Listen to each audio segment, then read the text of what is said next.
NCERT new book से class 9 का chapter number 8 quadrilaterals. अब शुरू करेंगे एक्सरसाइज 8.2। क्वेश्चन नंबर 1 देखते हैं।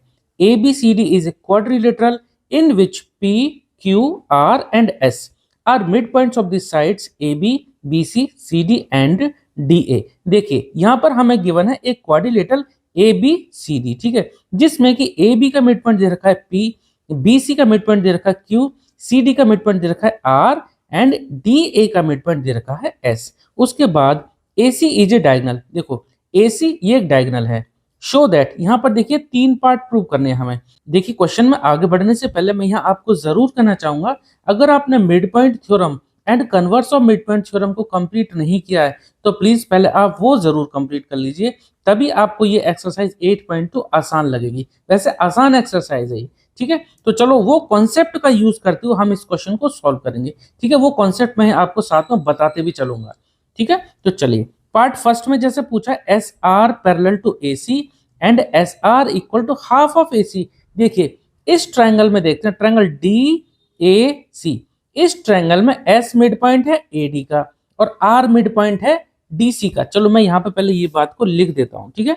तो यहाँ पार्ट फर्स्ट लिख रहे हैं, तो लिख लेते हैं in triangle ADC, in triangle ADC में देखो S and R, S and R are the midpoints, S and R are the midpoints of, देखो S मिड पॉइंट है किसका, AD का, तो यहां लिख देते हैं AD एंड अब देखिए R किसका मिड पॉइंट है, R मिड पॉइंट है DC का एंड DC रेस्पेक्टिवली। देखिए इसका मतलब क्या है, मैं आपको एक बार से समझा देता हूं। देखो इन ट्रायंगल ADC में, इस ट्रायंगल ADC में S एंड R, देखो S और R ये दोनों मिड पॉइंट है किसके, देखो पहले लिखा है AD, तो S मिड पॉइंट है AD का और DC mid point, R mid point है DC का। ये रेस्पेक्टिवली का मतलब होता है, जो पहला लिखा है वो पहली वाली साइड का मिड पॉइंट है और जो दूसरा पॉइंट लिखा है वो दूसरी वाली साइड का मिड पॉइंट है। ये रेस्पेक्टिवली का मतलब होता है क्रमशः, ठीक है। अब यहाँ पर जब एक ट्रायंगल में, ध्यान दीजिएगा, एक ट्रायंगल में अगर किन्हीं दो साइड का मिड पॉइंट्स गिवन है, जैसे यहाँ पर AD का मिड पॉइंट है S, DC का मिड पॉइंट है R, तो उन दोनों मिड पॉइंट्स को जोड़ने वाली जो लाइन होगी वो थर्ड साइड के पैरेलल होगी और हाफ होगी। यही मिड पॉइंट थ्योरम कहती है, ठीक है। तो यहाँ पर इस ट्रायंगल में DAC में S is the mid point of AD, R is the midpoint of DC, therefore by midpoint theorem SR parallel to AC and SR equal to half of AC। ये हमें यहाँ लिखना है, तो मैंने मिड पॉइंट बता दिए, तो मैं यहाँ लिख देता हूँ therefore by midpoint theorem, ठीक है, therefore by midpoint theorem।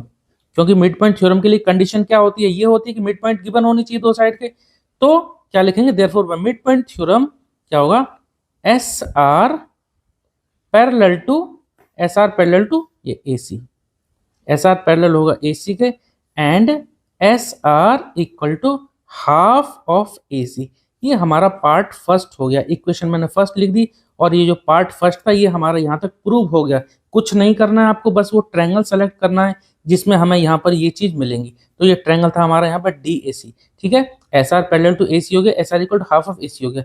अब क्या करेंगे, क्योंकि सेकंड पार्ट में हमें PQ equal to SR prove करना है, PQ equal to SR prove करना है, तो हम यहाँ सेकंड पार्ट में, चलो मैं यहाँ पे सेकंड पार्ट में एक काम करते हैं, यहाँ पर भी ABC इस ट्रायंगल में भी एक बार मिड पॉइंट थ्योरम लगा देते हैं। क्यों, देखो P दे रखा है मिड पॉइंट AB का और Q दे रखा है मिड पॉइंट BC का, तो यहाँ पर भी हम कह सकते हैं कि PQ equal to half of AC और PQ पैरेलल टू AC। चलो पहले इस चीज को लिखते हैं, ठीक है।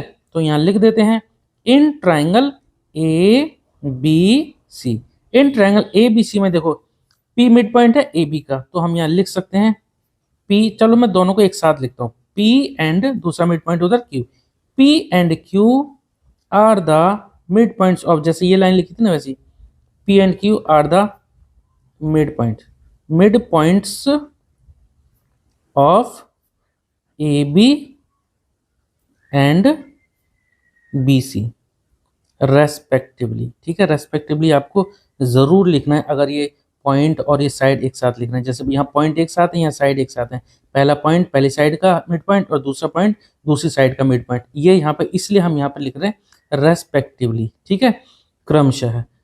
तो P and Q are the mid point of AB and BC respectively, बस यहाँ लिख देंगे therefore by mid point theorem, therefore by mid point theorem. तो हमने यहाँ मिड पॉइंट थ्योरम लगाई और मिड पॉइंट थ्योरम से हमें क्या निकल के आएगा, PQ parallel to AC and PQ equal to half of AC, ये हम यहाँ पर लिखने वाले हैं, PQ पैरेलल टू AC और दूसरा यहाँ से क्या मिलेगा, PQ equal to half of AC, ठीक है। तो पार्ट फर्स्ट यानी इक्वेशन फर्स्ट से हमें ये दो रिजल्ट मिले थे, एक तो पैरेलल का और एक हाफ का। यहाँ पर भी हमें यहाँ पे रिजल्ट मिल गया ये सेकंड इक्वेशन से, PQ पैरेलल मिल गया AC के और PQ हाफ ऑफ AC है, ये सॉरी AC, ठीक है। ये जो PQ लाइन है AC का हाफ हो गया और PQ line parallel to AC, ये दोनों रिजल्ट हमने ये लिख दिए। अब देखो इन दोनों इक्वेशन को देखते हैं। देखो SR पैरेलल है AC के, यहाँ पर PQ पैरेलल है AC के।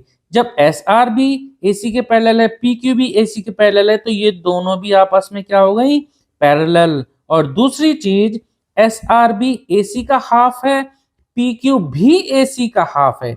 जब दोनों SR और PQ सेम चीज के हाफ हैं तो ये दोनों भी आपस में इक्वल हो गए, ठीक है। तो यहां से जो सेकंड पार्ट है ना, ये हमें मिल गया। तो यहां लिख देते हैं from first and second, first and second, first और सेकंड से SR भी हाफ AC है, PQ भी हाफ AC, तो इन दोनों को हम इक्वेट कर देंगे यानी LHS और RHS। तो फ्रॉम फर्स्ट एंड सेकंड हम कह सकते हैं SR equal to PQ, SR equal to PQ। यही तो हमें चाहिए था सेकंड पार्ट में, SR इक्वल टू PQ या PQ इक्वल टू SR, ये एक ही बात है।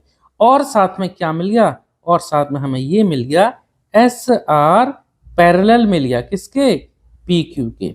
SR इक्वल मिल गया PQ के और SR आपस में पैरेलल भी हो गए, ठीक है। अब एक बात आप समझिए, इस पूरे क्वाड्रिलेटरल में अब ये जो अंदर जो मैंने ब्लू कलर का बनाया है, ये जो ब्लू कलर का जो नया क्वाड्रिलेटरल बनाया है, ये PQ SR के इक्वल भी हमने प्रूव कर दिया, PQ इक्वल टू SR, और PQ SR के पैरेलल भी हमने प्रूव कर दिया। अब आप ये बात बताइए, किसी क्वाड्रिलेटरल में अगर अपोजिट साइड्स इक्वल भी हैं और पैरेलल भी हैं, मैं इस क्वाड्रिलेटरल की बात कर रहा हूँ PQRS की, अगर किसी क्वाड्रिलेटरल में अपोजिट साइड्स इक्वल भी हैं और पैरेलल भी हैं, तो उस क्वाड्रिलेटरल को हम क्या बोलते हैं, पैरेललोग्राम। तो यही हमारा थर्ड पार्ट में पूछा है, ठीक है। तो हम यहां लिख देते हैं पार्ट थर्ड में। अब देखो मैं ये रिजल्ट यूज करने वाला हूं पार्ट थर्ड के लिए, since SR equal to PQ, ठीक है, ये हम लिखेंगे प्रूव्ड अबव, ठीक है, प्रूव्ड अबव हमने ऊपर प्रूव कर दिया। और SR पैरेलल भी है किसके, PQ के, ये भी हमने रिजल्ट लिख देंगे प्रूव्ड अबव। जब अपोजिट साइड्स इक्वल भी हैं और पैरेलल भी हैं, तो यहाँ थोड़ी जगह कम है, मैं इधर लिख दे रहा हूँ, ठीक है। ये दोनों चीज लिखने के बाद therefore PQRS is a parallelogram, ठीक है। जब अपोजिट साइड्स किसी क्वाड्रिलेटरल में इक्वल भी हो पैरेलल भी हो, तो उसको हम क्या बोलेंगे, एक पैरेललोग्राम, ठीक है। सिर्फ इतना ही हमें प्रूव करना था। तो देखिए आपने कि मिड पॉइंट थ्योरम कितनी इंपॉर्टेंट है। उम्मीद करता हूँ ये क्वेश्चन नंबर 1 आपको समझ में आया होगा।